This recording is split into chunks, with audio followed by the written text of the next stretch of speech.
मैं citizen friendly, development friendly और future oriented budget के लिए बहुत बहुत बधाई देता हूं।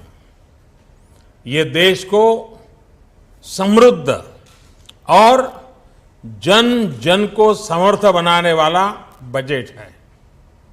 इस बजट से गरीब को बल मिलेगा, युवा को बेहतर कल मिलेगा। इस बजट के माध्यम से मध्यम वर्ग को प्रगति मिलेगी, विकास की रफ्तार को गति मिलेगी। इस बजट से टैक्स व्यवस्था का सरलीकरण होगा, इंफ्रास्ट्रक्चर का आधुनिकीकरण होगा। ये बजट उद्यम और उद्यमियों को मजबूत बनाएगा, देश के विकास में महिलाओं की भागीदारी को और बढ़ाएगा। ये बजट शिक्षा को बेहतर बनाएगा, आर्टिफिशियल इंटेलिजेंस और स्पेस रिसर्च के लाभ को लोगों के बीच पहुंचाएगा। इस बजट में आर्थिक जगत के रिफॉर्म भी हैं, आम नागरिक के लिए ईज ऑफ लिविंग भी है और साथ ही गांव और गरीब का कल्याण भी है। ये बजट एक ग्रीन बजट है जिसमें पर्यावरण, इलेक्ट्रिक मोबिलिटी, सोलर सेक्टर पर विशेष बल दिया गया है। पिछले 5 साल में देश निराशा के वातावरण को पीछे छोड़ चुका है, उस वातावरण से बाहर निकल गया है और देश उम्मीदों से भरा हुआ है, आत्मविश्वास से भरा हुआ है। बिजली, गैस, सड़क, गंदगी, भ्रष्टाचार, वीआईपी कल्चर,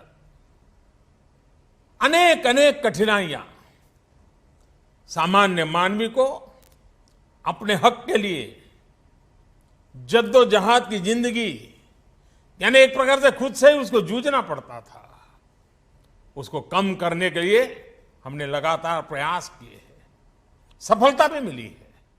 आज लोगों के जीवन में नई आकांक्षाएं और खूब सारी अपेक्षाएं हैं। ये बजट देश को विश्वास दे रहा है कि इन्हें पूरा किया जा सकता है।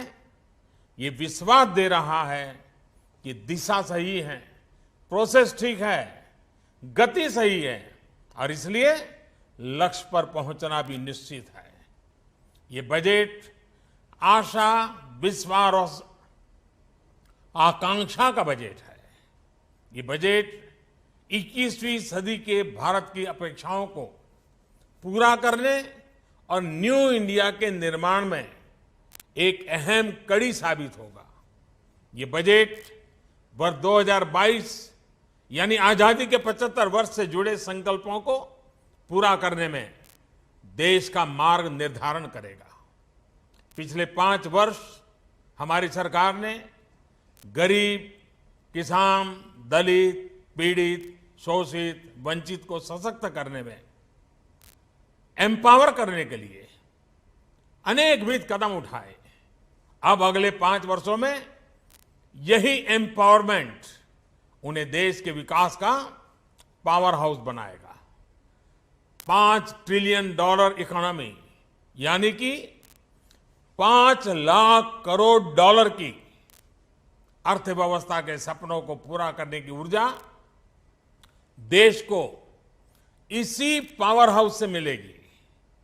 बजट में कृषि क्षेत्र में स्ट्रक्चरल रिफॉर्म के लिए नई योजनाओं का ऐलान किया गया है।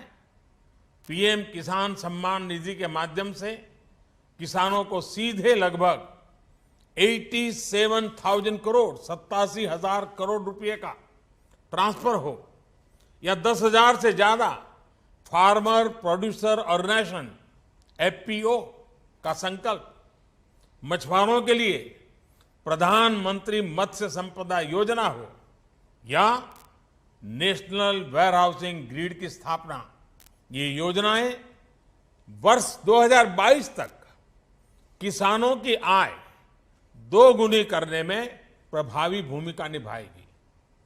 ग्रामीण अर्थव्यवस्था में निवेश बढ़ाने से गांव में ही रोजगार के नए अवसर भी बढ़ेंगे। जनशक्ति के बिना जल संचय संभव नहीं है। जल संचय जन आंदोलन की भावना से ही हो सकता है। इस बजट में वर्तमान ही नहीं, भावी पीढ़ी की चिंता साफ साफ नजर आती है।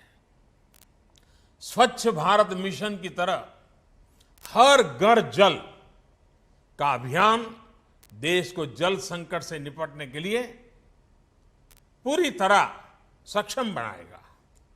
बजट में लिए गए फैसले अगले दशक की नींव मजबूत करने के साथ ही नौजवानों के लिए नई संभावनाओं के द्वार खोलेंगे।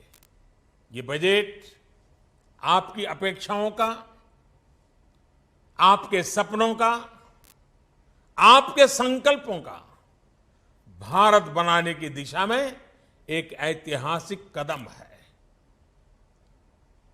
मैं कल काशी में इस विषय पर विस्तार से बातचीत करने वाला हूं, लेकिन आज मैं फिलहाल फिर एक बार वित्त मंत्री और उनकी पूरी टीम को बहुत बहुत बधाई देता हूं और भारत के सभी नागरिकों को उज्जवल भविष्य के लिए अनेक अनेक शुभकामनाएं देता हूं। बहुत बहुत धन्यवाद।